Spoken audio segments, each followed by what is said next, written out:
అడుగులు తడబడక నడిపినది నీ దివ్య వాక్యమే.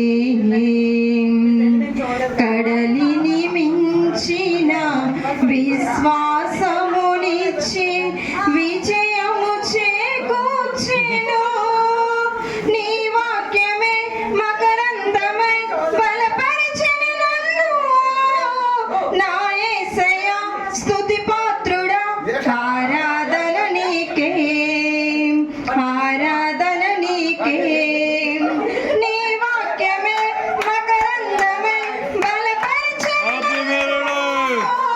నా యేసయ్యా స్తుతి పాత్రుడా, ఆరాధన నీకే, ఆరాధన నీకే. కృపాక్షేమము నీ శాశ్వత